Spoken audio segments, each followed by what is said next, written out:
Alrighty, guys. How you doing? Brian Stevens here again today. Got a lot of stuff to cover. I need to get a new computer. I do this every single time. Oh, goodness. So anyways, I hope you guys are all having a great day. We got a whole bunch of stuff to cover. And I want to let you know we are going to be doing part 2 of our book, Never Split the Difference by Chris Voss. Later on this afternoon, we'll be going live and giving fantastic little anecdotal stories and ways that you can apply this to your business as a real estate agent and as a loan officer. One of the other things I want to tell you up front is today we're experimenting with hopefully what will look like a better stream. We're going to actually produce this Facebook live using OBS and overlays to further kind of explain what we're going to talk about. Now over here with our Listing Booster loan officers and our private coaching, we can actually show you how to do this. And so you can make your lives a heck of a lot better. Once again, if my stream looks a little choppy right now, I apologize. It's probably because I've just wrung the neck of my MacBook Pro.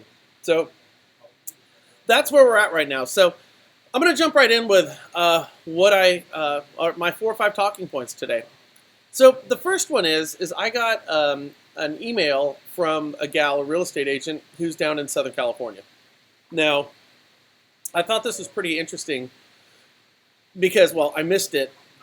We have a lot of emails coming in about, Opendoor, Zillow stuff. And don't tune me out, loan officers. Don't tune me out because I think this is great information for all of you to share. Another point here before I get into it. If you like the content that we've been delivering, sharing is caring, so hit that share button because it helps us all out.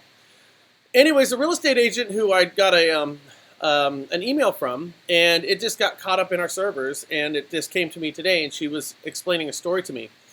And I thought this was really strange. So I called her up, and she's actually out in Greece right now. Can you believe it? She was going to a wedding in Greece, and she picked up. That's the sign of a great real estate agent. So anyways, she said she had a buyer, a client who she's been working with, like so many real estate agents, for generationally. And her buyer was going to purchase a new house through Lennar. This is in Southern California. And so anyway, she was kind of out of the equation, but she was still friends with this client.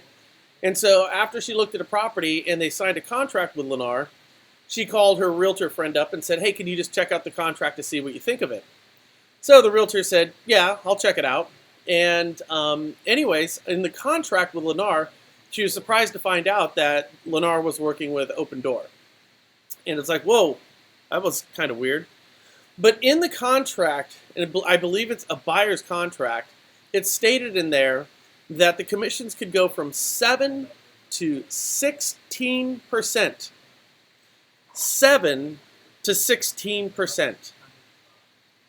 7 to 16% is what it was going to cost. An astounding number. So, of course, I said, get this information over to me as quick as humanly possible. And she said, I'm going into a Greek wedding in Greece. And so I'm yet to receive that, but I fully intend to have that contract, that Opendoor Lennar contract, and I can't wait to share it with you guys because, again, this is just insanity. I mean, it's just insane. And again, my point is real estate agents are getting busted for charging 5%, and now we've got 7 to 16%, and it's insane. And for those of you who think I just keep harping on this, it's because I hope that it starts to take hold and we start to understand what's going on because this model is killing real estate agents right now. You're in round 8 of a 12-round fight right now, but you're down on all cards, and real estate agents need to knock out right now if they want to salvage anything that's going to help their consumers, their clients. And I'm baffled why this type of usury is going unchecked. Because ultimately, the role of the government, amongst many things, they overstep a whole bunch of stuff, but the role of the government, the idea is consumer protection. Consumer protection, that's a huge component, and I just don't see how a 5% model is hurting consumers when the alternative is really, we're looking at a 7 to 16% model. And it is intentionally misleading. I mean, this client had to go to a real estate agent to go look at these convoluted contracts in order to figure out exactly what was going on. And by the way, how does that end up in a contract? 7 to 16%. Like, that doesn't even make sense to me. What is it? Is it 7 Or is it 16? Because this is purchasing a property down in Southern California where the median sales price on these properties are going to be $600,000, $700,000, $800,000. So we're talking enormous amounts of money. Now, what also wasn't made clear to me was Lennar picking up this bill, or was the buyer picking up the bill? Well, I can all but guarantee you Lennar's not going to pick up that bill. Lennar's going to work with a traditional real estate agent rather than Opendoor. Or maybe, I don't know, maybe it's not exclusive. When I get the contract, I'm going to learn a little bit more about it. But what this did was, it got me thinking about, the variance, the amounts, like this ambiguous number that one company. So imagine every real estate agent is working in the capacity as one uniform agent, okay? I mean, not even like working as RE/MAX or Century 21, but the entire nation was working in the capacity of one real estate agent at Century 21. And what if that agent said, when you go into contract, well, when I sell your house, I'm going to charge you anywhere between 7 and 16%. Wouldn't you be like, wait a minute, before I sign this contract, I want to know if I'm paying 7 or 16%. And you really don't have any alternatives to that. I mean, is that consumer protection? I mean, is it consumer protection? Because that's exactly what Zillow, Opendoor, and OfferPad represent. They're one uniform voice out there. So anyways, this lady was telling me about this contract, and I was going over it, and I thought to myself, because it's like one uniform contract, they're going to do what they're going to do, I decided I would go out and check out Opendoor to see if I could go ahead and find out exactly what they're charging. So I did. So what you're looking at right now, and I thought this was pretty interesting, this was on Opendoor's page. Now, I want you to look at this. So now what they're saying here, this is consumer facing from Opendoor, intended for your sellers, okay? For people who are thinking about selling a house. So somebody is looking at the Opendoor commercials and they're thinking, I'm going to sell my house. Opendoor is a great technology company. I see the commercials. They're the good guys out there. And so they request an offer, or you're looking into Opendoor to see if this is what you want to go, if this is the road that you want to go down. So imagine you're selling your house and you go to Opendoor, and in their FAQs it says, what are the commissions? What are the fees? It doesn't say commissions because they don't call it a commission, but it is a commission. And so they say, what are the fees? Now imagine you're somebody considering selling your house in one of their markets. So you go to Opendoor because they've got a big footprint and it's growing right now. See, and what Opendoor does is they're very, very clever. They not only tell you what it's going to cost to work with them, but they tell you what it's going to cost to work with a real estate agent. So Opendoor says it's going to cost, if you sell your house to Opendoor, it's going to cost you 7.9%. Now, they're saying, but if you don't sell with us and you go with a traditional real estate agent, those bad people right now being sued for screwing you, it's going to cost you 7 to 10%. So I'm looking at these numbers, and well, first of all, I know it's a crock. And I know it's a crock because Opendoor charges like 4 or 5 different fees, okay, on top of their 7.5%. So I thought these numbers really don't make sense. So if you're looking right now at that 7.9% in the blue, which is right next to my head, and it says that's what it's going to cost a seller if they sell to Opendoor, 7.9%, and 7 to 10%. If you're selling to a real estate, if you're selling through a traditional home sale with you lousy real estate agents, okay? So this is what is intended for consumers. Now, does anybody notice anything? I wonder how many of you caught it. It's right there in front of you. Can you see it? Look beneath the 7.9%. Immediately beneath the 7.9%. That says average service charge. Look what it says beneath the traditional real estate-based home sale. It says average costs. Okay?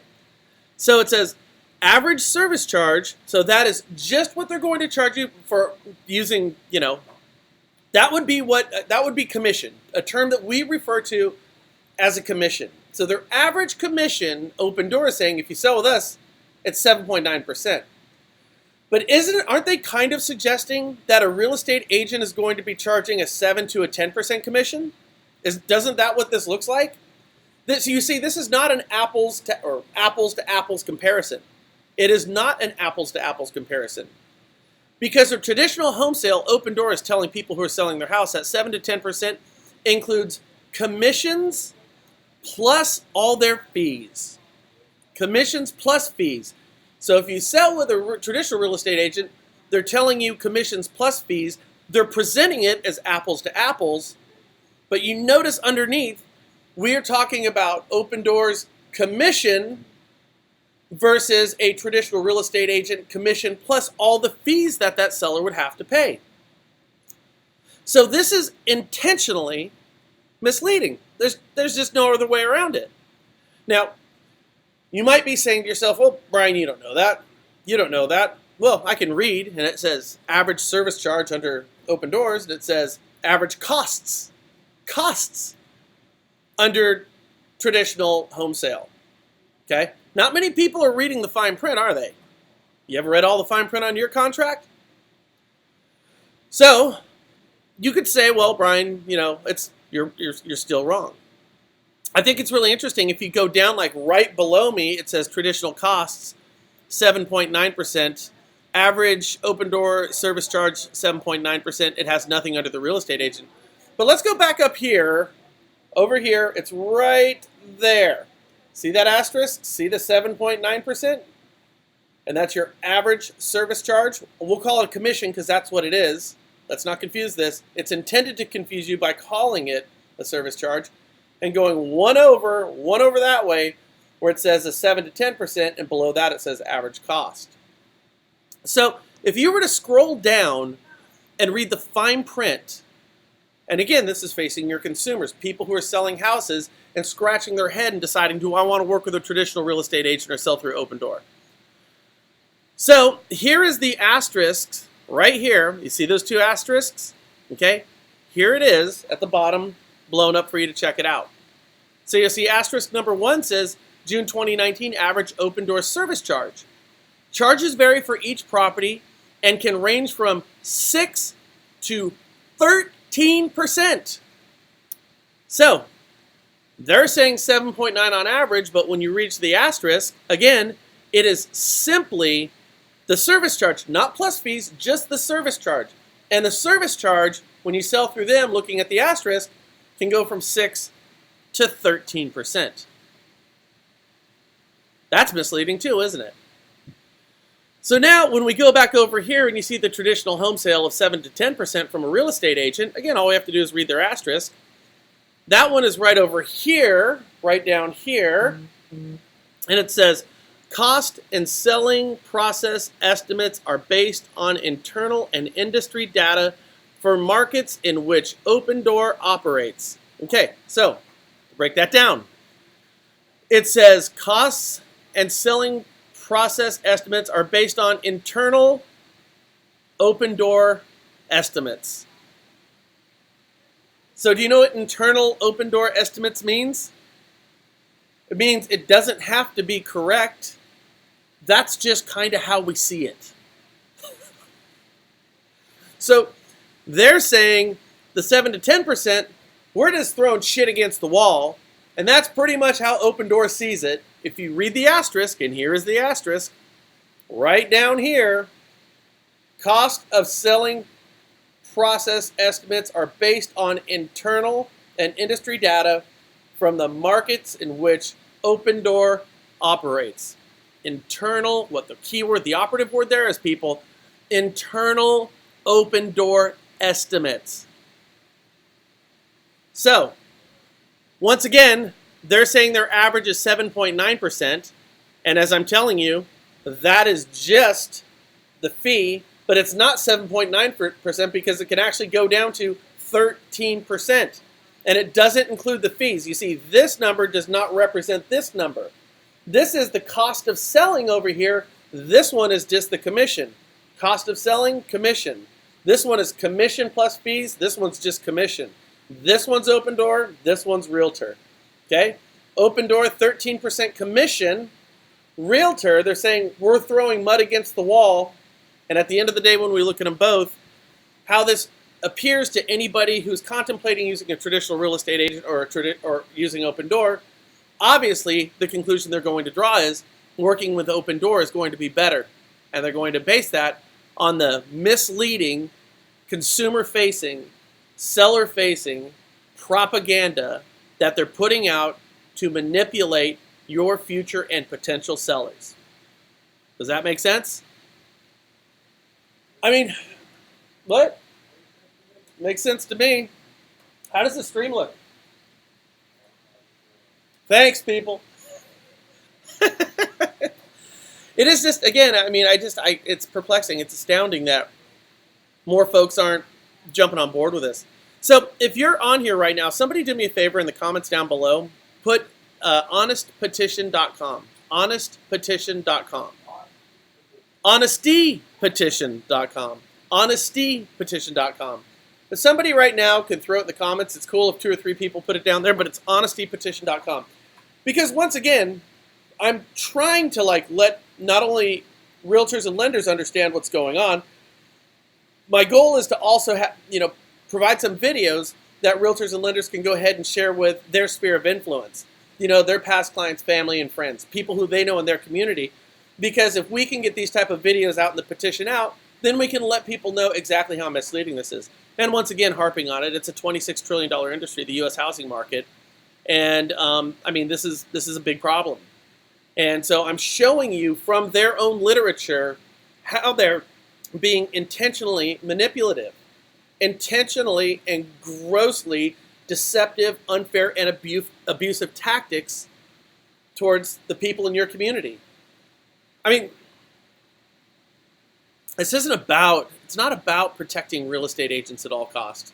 It's just not. It's just not. It's about protecting consumers, homeowners, communities, from this virile activity that's going on. And it's our industry. So, honestypetition.com. Honestypetition.com. If you guys can put that down there, and do me a favor, not only share this video, but share the petition. We need to get, we're sitting at 5,000.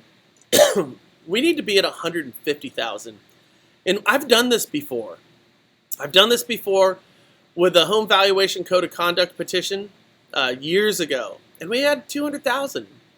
And that was appraisers who are way more involved in the integrity of their industry, I think, than real estate agents. I think a lot of agents out there are just kind of, I don't have to do this. Yeah, whatever. We just can lollygag about it. I mean, I'm not being a dick to real estate agents, but I mean, there has to be more engagement about this type of stuff because it's your communities. So anyways, honestypetition.com, sign it, share it, advocate for it. Because what we already have in place, it's already done, is we already have letters to every state's attorney general and every regulatory agency that governs real estate and mortgage lending. And we are going to be asking, along with your signatures and the strength of your signatures, we are going to be advocating and asking for an equal investigation of the Department of Justice.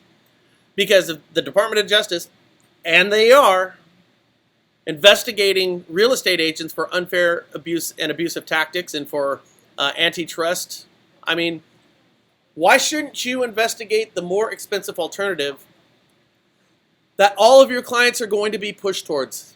And it's working.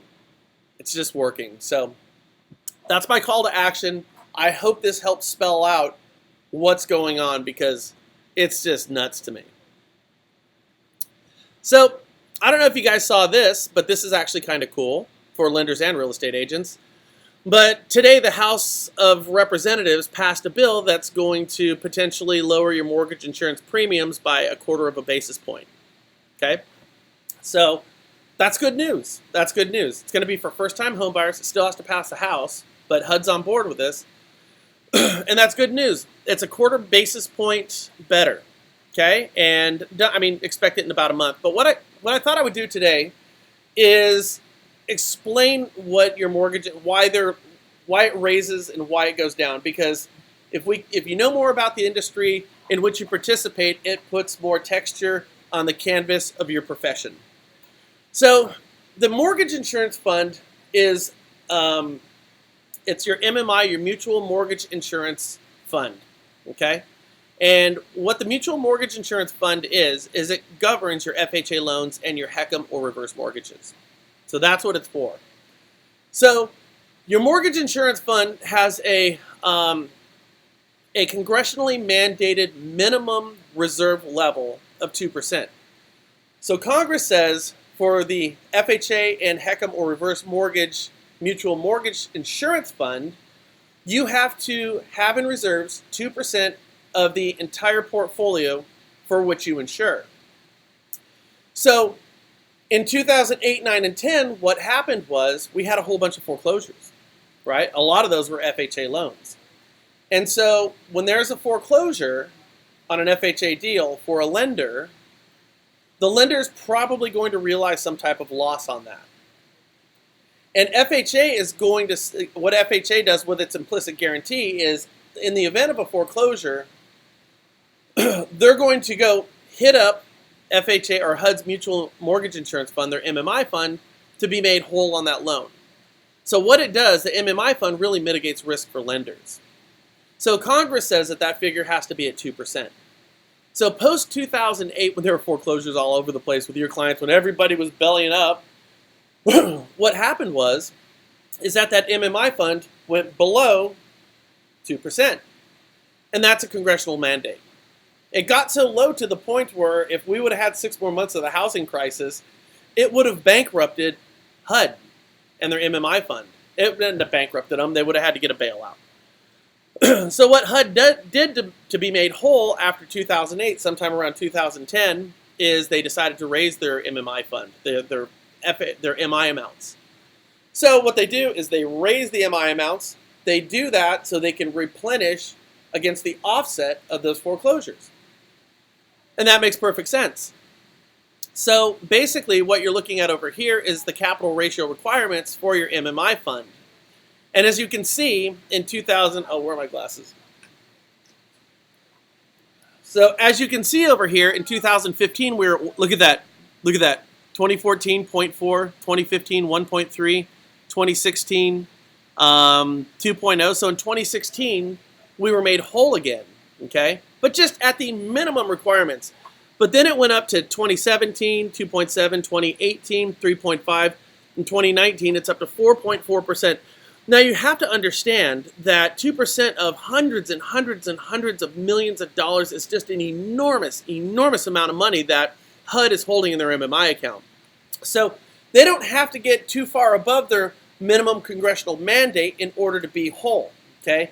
So what they've done now is they've doubled it. Well, why have they doubled it? They've doubled it because what we know right now is that properties just aren't getting foreclosed on.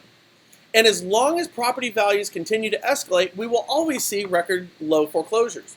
So this big run on housing that we've had over the past, 7 years is really cool because our foreclosures now have gone to the lowest in the history of our country. So what that means is FHA at the higher rates of their MI that they charge, the higher rate of MI, they're bringing in basically post-crash amounts, but now we have pre-crash level foreclosures.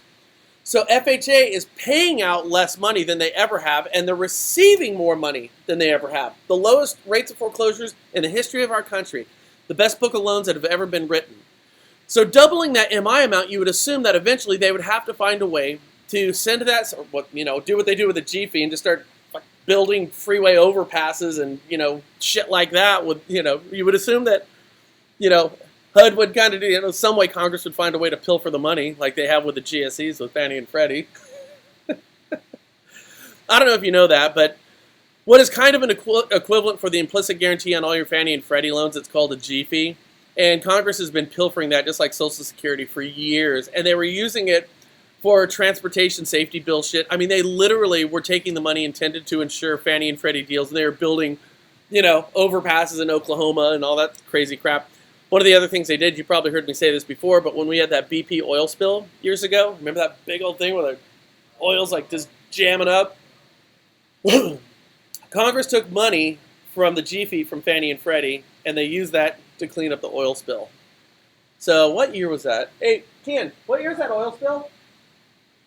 The BP one? Yeah, 8, 9, or 10, somewhere in there. Which is crazy because that was during the bailout years. You know, when Fannie and Freddie were suffering and they were just dying on a vine, you know, they had to take these massive bailouts, they're not bailouts, and the little money that they're bringing in, they're building overpasses and cleaning up the Gulf of Mexico. So when you bought a house in 2009 or 2010, the next time you go down to Florida and you look at that pristine water, you can know that you had a part in cleaning it up. And if you still have that loan from 2008, you're still paying for that cleanup.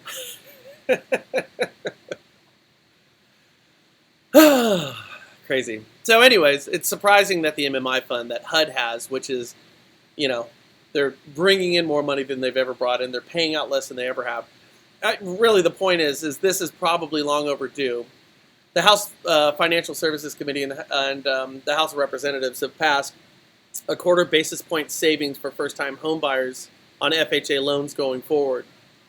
And that's only for first-time homebuyers. Remember, a first-time homebuyer is somebody who hasn't owned a house in the past 3 years. So keep in mind, when you're looking at this savings, it's going to be for people who haven't owned a house in the past 3 years. That's essentially what it is. But what it should really, and only for first-time homebuyers, but what it really should be, guys, this should be, you know, a 1/2 point drop in your upfront MIP for, I mean, everybody. Because FHA MI is way too high right now. It's not competitive with Fannie and Freddie loans right now. And it's all because of legacy MI when our MMI fund was super low and we were about to bankrupt the economy, the entire world.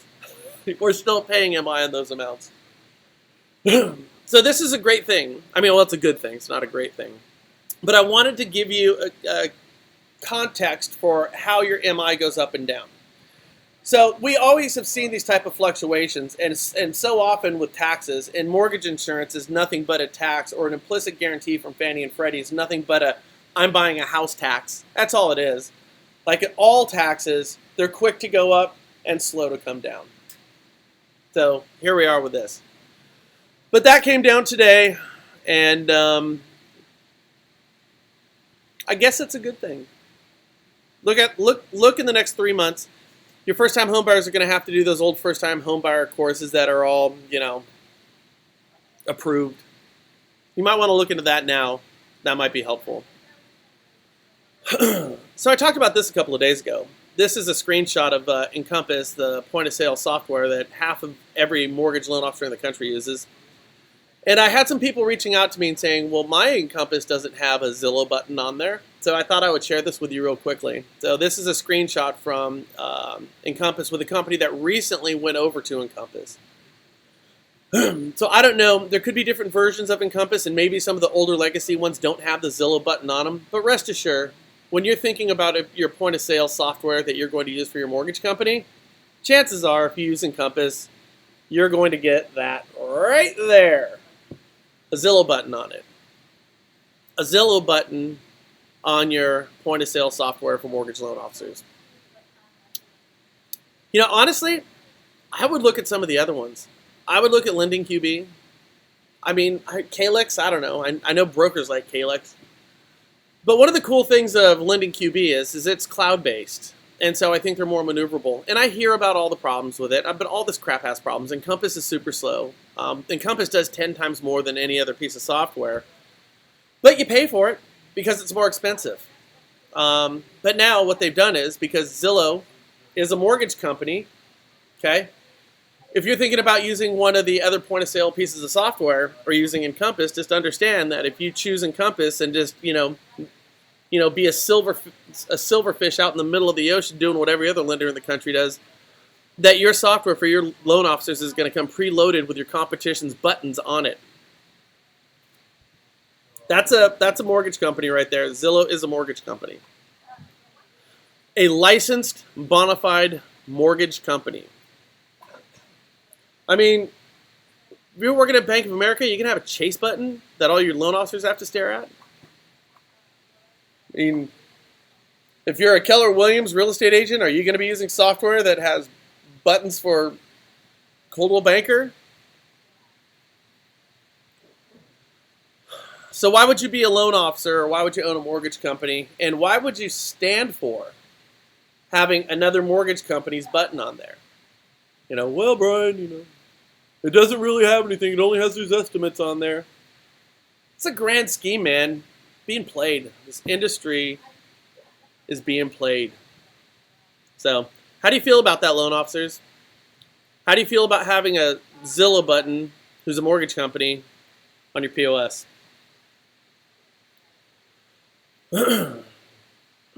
Zillow's taking over the world, man, and they're winning.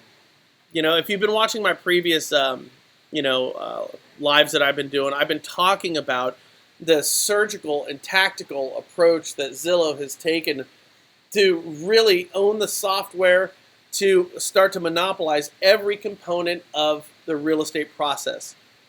From somebody selling their house to buying that house, the loan you provide, the appraisal you give.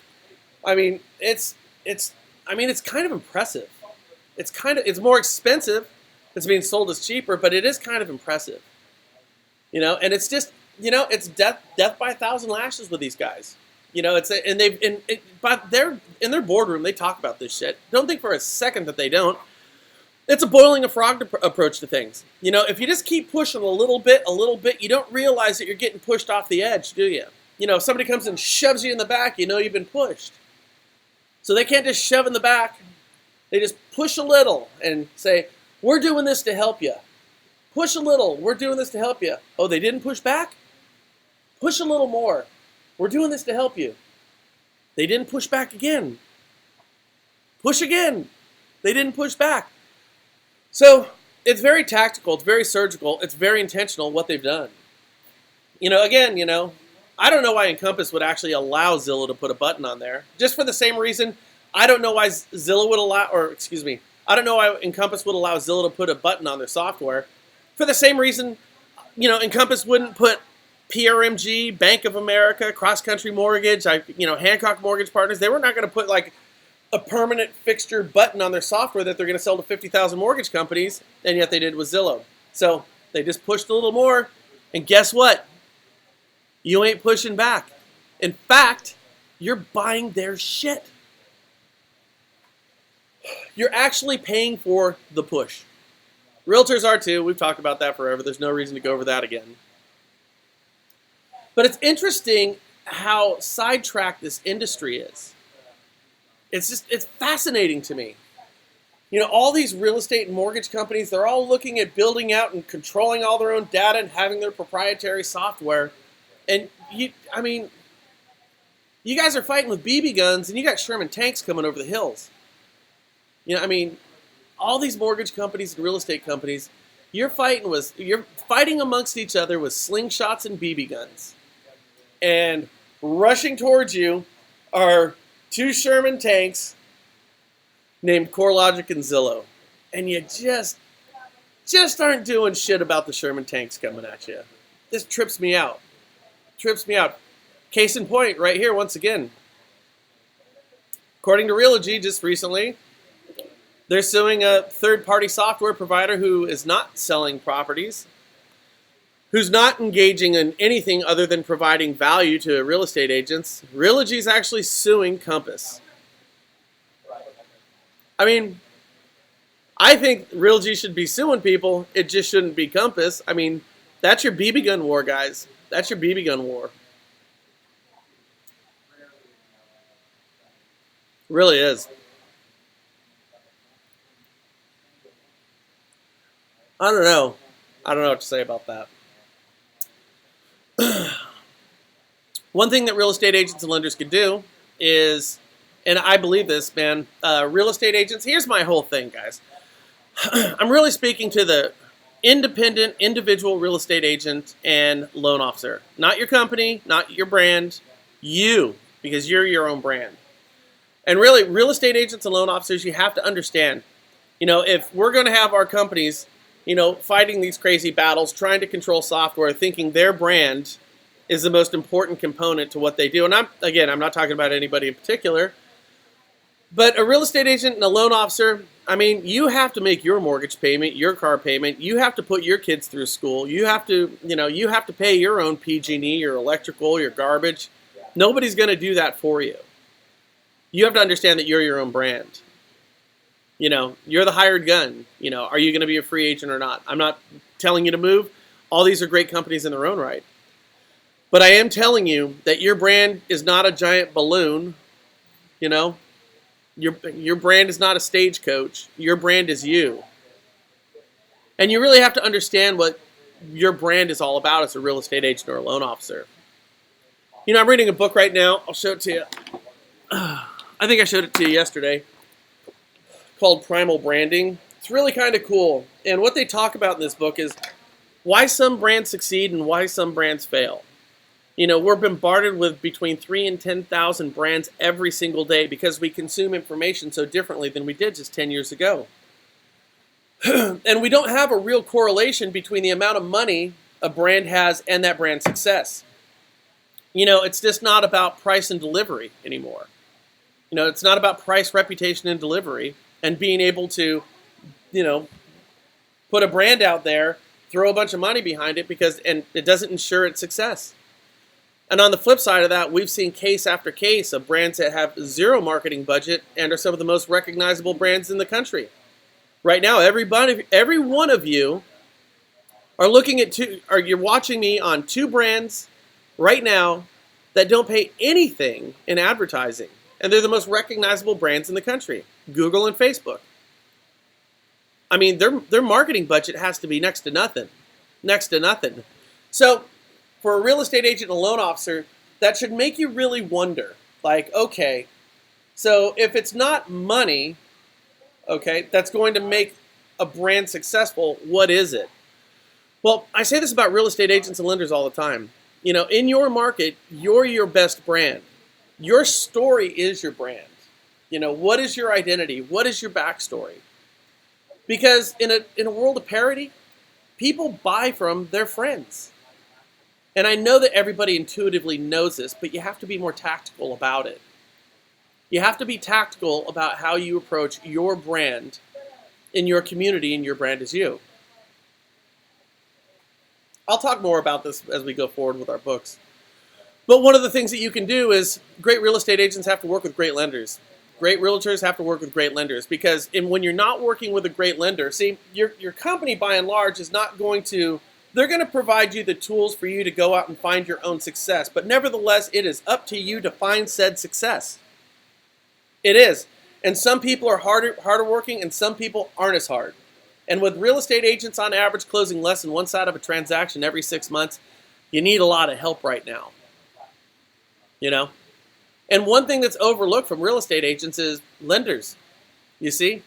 Because if you get a hard-working, lead-generating and converting loan officer working with you, you just put another pole in the water for your success. You did. You need to have a lender out there who's as committed to your success as you are to your success, provided your level is high, and vice versa for lenders. So Listing Booster has created a platform, a killer platform to put real estate agents and loan officers together.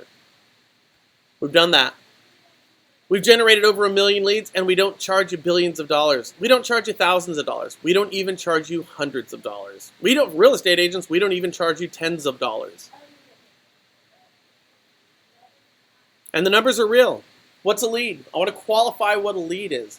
A lead is somebody who gives me their information because they're expressing interest in a property that's for sale. That's what a lead is. It's not a referral. That's a lead.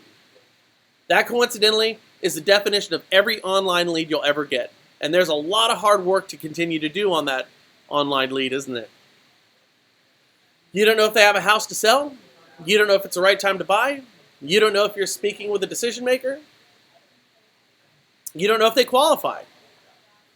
You just know that they're expressing interest in a property that's for sale. The cool part about that is, for real estate agents, is, you know, you start running down some of these leads, and I'm telling you, of those 1,159,695 leads, and that changes, that's actually up to date. It's a screenshot from it today. But I'll bet you 800,000 of those leads have gone uncalled. I'll bet you. Now, if you have 1 million people who are expressing interest in a property, how many deals are in there? Okay, now let's just wipe out half as being looky-loos. So 500,000. Let's wipe out half from there, saying they can't qualify. So you're down to 250,000. Let's wipe out half from there just because. So you're down to 125,000. Let's wipe out half from there, because every single person is a married couple, which they're not.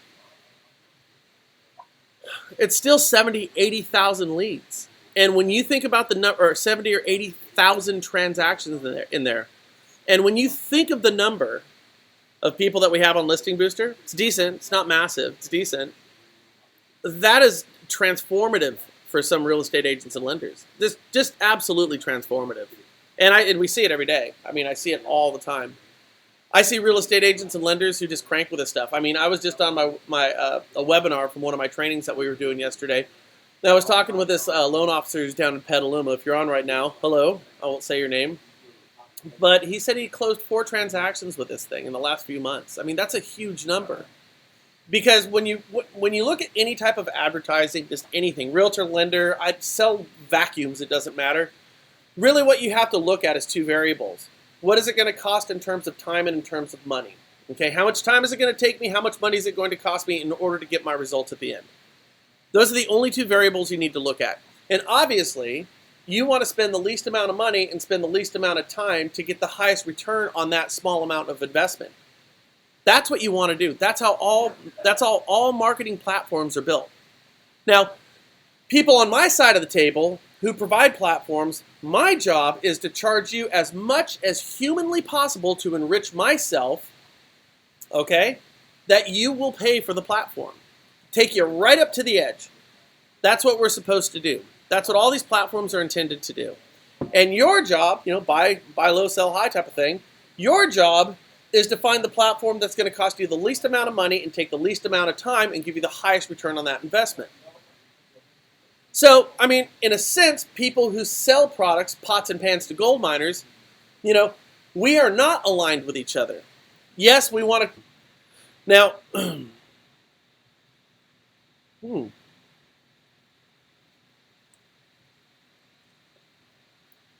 got ahead of myself.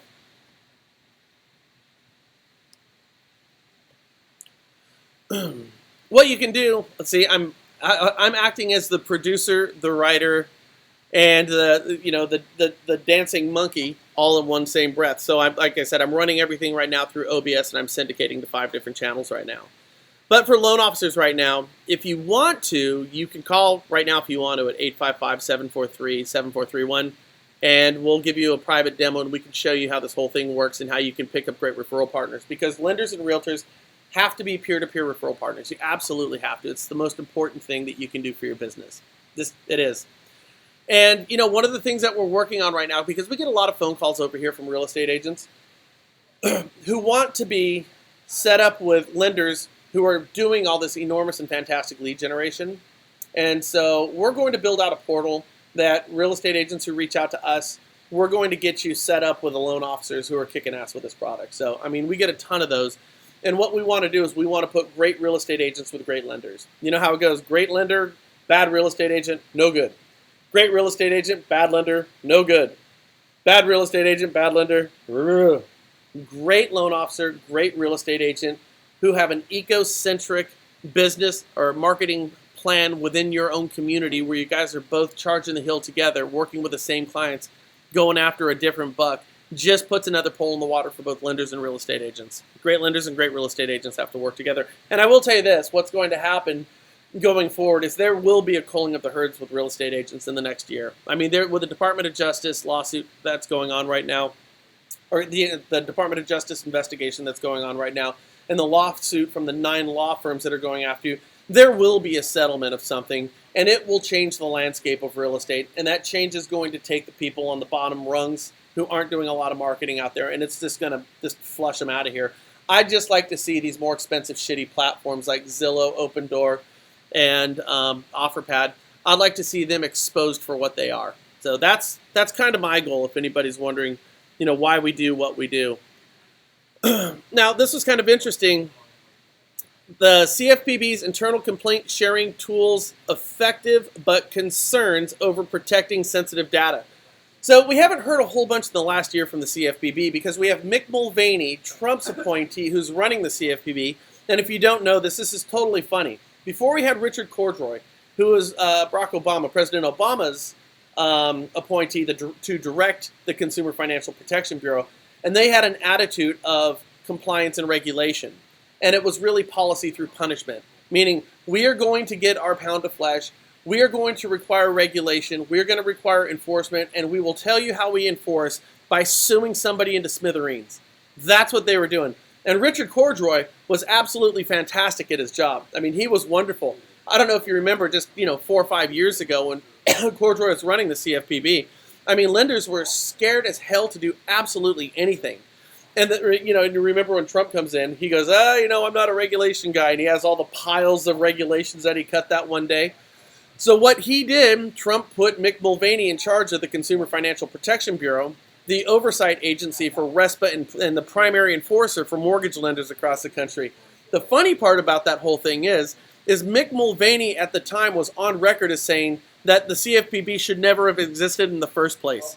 He was a low regulation guy and did not like the Bureau, thought it should have never existed in the first place. And so that's who Trump put in charge of the CFPB.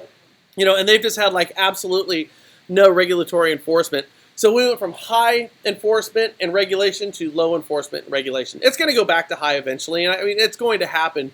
But it was just funny to see that transformation from high regulation and enforcement to low regulation and enforcement. I mean, to put the person in charge of the Bureau who says, I hate this Bureau, it should be dismantled. You're the guy for my job.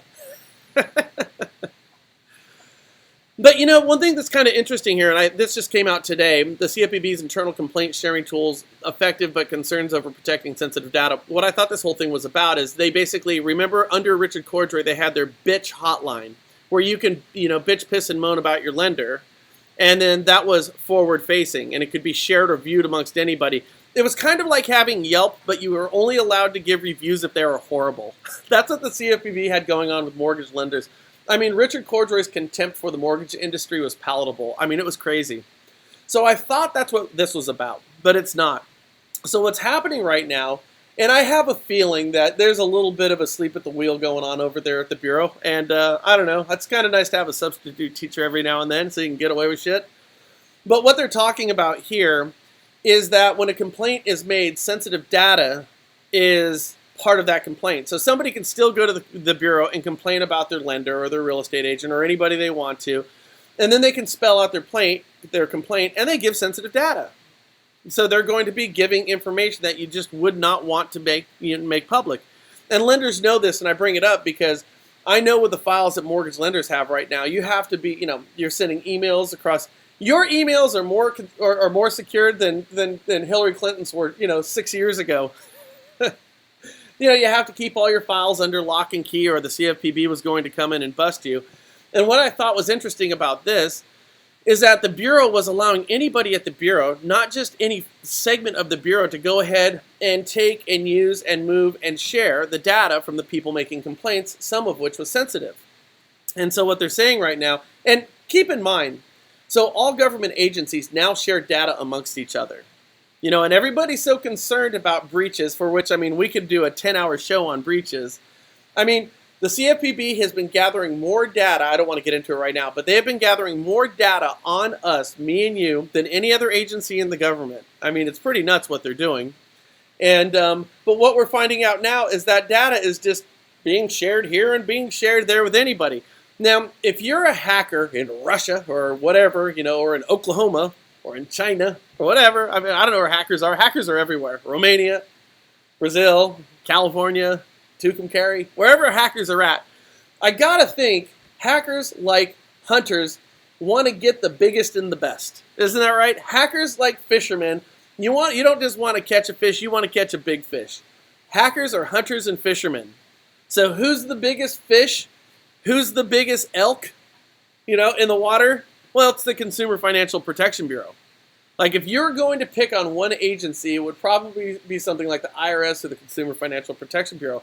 So it's interesting to see that the OIG goes in and does an investigation of them and finds out that they're not taking care of your data, that everybody's just going everywhere. It's interesting because the CFPB is the one who is in charge of ensuring that mortgage lenders are taking care of everybody's data, and they've got a pretty strict enforcement history of making sure you're doing your job.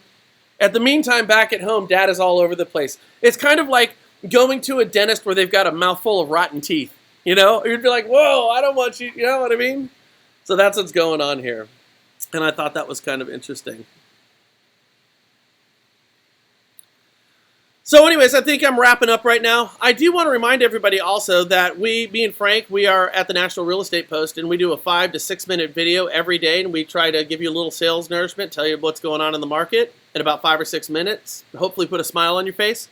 And all you have to do is go to nrep.com or the nationalrealestatepost.com, and we will send you a video every day. There's no cost, there's no obligation, there's no spamming, there's no nothing. It's just to show that we send you free of charge to hopefully make your sales day a little bit better. Our show, excuse me, I'm getting ahead of myself. It's hard to produce at the same time. Our show, it also has a back history backlog of all the shows that we've done in the past. You can go check them out. We cover everything in the industry. We do it, like I said, every day in about 5 minutes. So if you'd like to get a video free of charge with no spam, no strings attached, you can go to the nationalrealestatepost.com or nrep.com. And to close out, I kind of let the cat out of the bag. I appreciate you guys jumping on board. And just remember that great realtors always work with great lenders. Make it a great day.